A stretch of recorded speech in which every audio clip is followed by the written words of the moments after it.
If the system's primary was distressed by the events that had transpired on and about the fourth closest of its brood, it betrayed nothing to the naked eye. Saturating local space with golden radiance, the star was as unperturbed now as it was before the battle had begun. Only the conquered world had suffered. Regions that had once been green, blue, or white appeared ash-gray or reddish-brown. Smoke chimneyed from immolated cities and billowed from tracts of fire-stormed evergreen forests. Deep within the planet's shroud of cinder and debris moved the warship most responsible for the devastation. The vessel was a massive ovoid of yorick coral, its scabrous black surface relieved in places by bands of smoother stuff, lustrous as volcanic glass. In the pits that dimpled the coarse stretches hid projectile launchers and plasma weapons. Other, more crater-like depressions housed the laser-gobbling Dovan basils that both drove the vessel and shielded it from harm. Farther removed from the battle floated a smaller vessel, black as well, but faceted and polished smooth as a gemstone.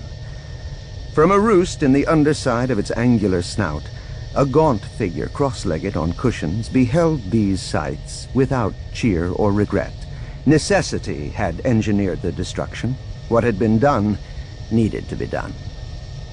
An acolyte stood in the rear of the command roost, relaying updates as they were received by a slender living device fastened to his right inner forearm by 6 insectile legs. Victory is ours, Eminence. Our air and ground forces have overwhelmed the principal population centers. However, our arrival does not please Commander Tla, Eminence. He does not dismiss out of hand the need for sacrifice, but he asserts that the campaign has been successful thus far without the need for religious overseers. He fears that our presence will only confound his task. Commander Tla fails to grasp that we engage the enemy on different fronts, Harrar said. Any opponent can be beaten into submission, but compliance is no guarantee that you have won him over to your beliefs. Harrar, a male of middle years, rose and moved to the lip of the roost's polygonal transparency, where he stood with 3-fingered hands clasped at the small of his back, the missing digits having been offered in dedication ceremonies and ritual sacrifices as a means of escalating himself. A headcloth, patterned and significantly knotted, bound his long black tresses. The back of his neck showed vibrant markings etched into skin stretched taut by prominent vertebrae. The planet turned beneath him. "What is this world called?" he asked. Obra Sky, Eminence. Obra Sky, Harrar mused aloud. A herald of lesser station appeared in the roost, offering salute by snapping his fists to opposite shoulders. Bellicure, Eminence. I bring word that the captives have been gathered. How many? Several hundred, of diverse aspect. Do you wish to oversee the selection for the sacrifice? Harrar squared his shoulders and adjusted the fall of his elegant robes. I am most eager to do so.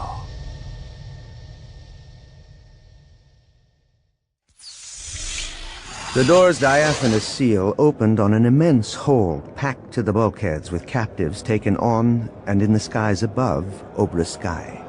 Harrar's entourage of personal guards and attendants moved into the hold, followed by the priest himself, perched atop a levitated cushion, one leg folded beneath him, the other dangling over the edge. Well illuminated by bioluminescent patches that rashed the walls and ceiling, the hold had been sectioned off into a score of separate inhibition fields arranged in 2 parallel rows and maintained by larger Dovan basils. Pressed shoulder to shoulder in each field stood scholars and researchers from a host of worlds, humans and others, Bothans, Bith, Quarren, and Kamasi, all jabbering at once in a welter of tongues. Harrar hovered on the cushion, surveying the scene with hooded eyes. Some of the prisoners begged for mercy as Harrar's cushion carried him toward the closest inhibition field, but most fell silent in stark apprehension. He regarded them indifferently, until his eyes happened on a furred humanoid from whose bulging brow emerged a pair of ringed, cone-shaped horns.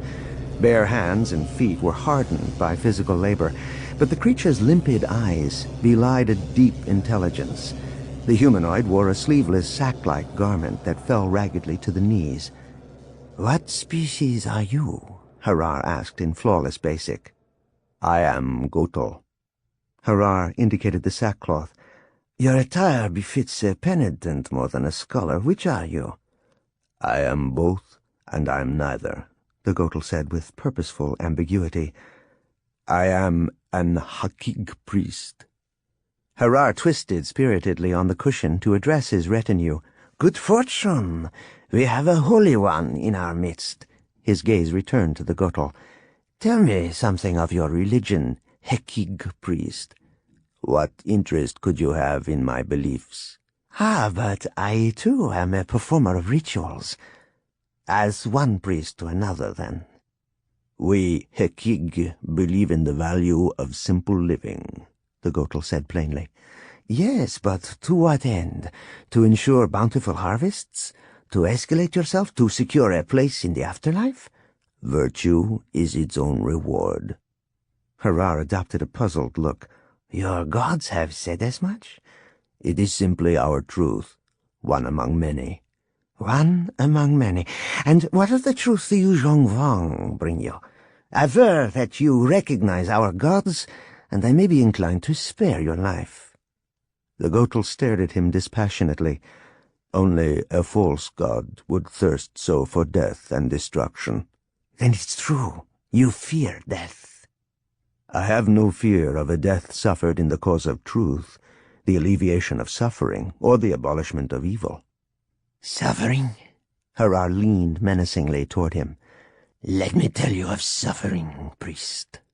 Misery is the mainstay of life. Those who accept this truth understand that death is the release from suffering. That's why we go willingly to our deaths, for we are the resigned ones. He scanned the captives and raised his voice. We ask no more of you than we do ourselves, to repay the gods for the sacrifices they endured in creating the cosmos. We offer flesh and blood so that their work might endure. Our God demands no tribute other than good acts, the Gotal rejoined. Acts that raise chalices, Harrar said in disdain. If this is all that is expected of you, it's no wonder your gods have abandoned you in your time of need. We have not been abandoned. We still have the Jedi. Murmurs of fellowship moved through the throng of captives. These Jedi are your gods? Harrar asked. The Gotal took a moment to answer. The Jedi Knights are the trustees of peace and justice. And this force I have heard about, how would you describe it? The Gotal grinned faintly. It is something you will never touch. Although if I didn't know better, I would swear you were sprung from its dark side. Harrar's interest was piqued. The force contains both light and dark? As do all things. And which are you with regard to us? Are you so sure you embody the light? I know only what my heart teaches. Harrar deliberated.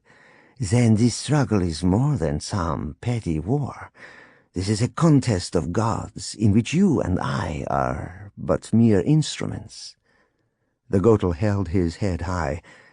That may be so, but the final judgment is already decided.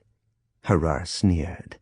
May that belief comfort you in your final hour, priest, which I assure you is close at hand. Again he addressed the multitudes. Up until now, your species have faced only Yuuzhan Vong warriors and politicians.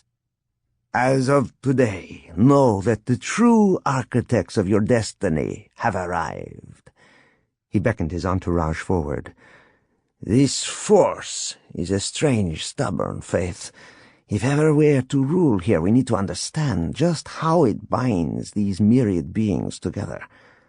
And we need to vanquish the Jedi Knights once and for all.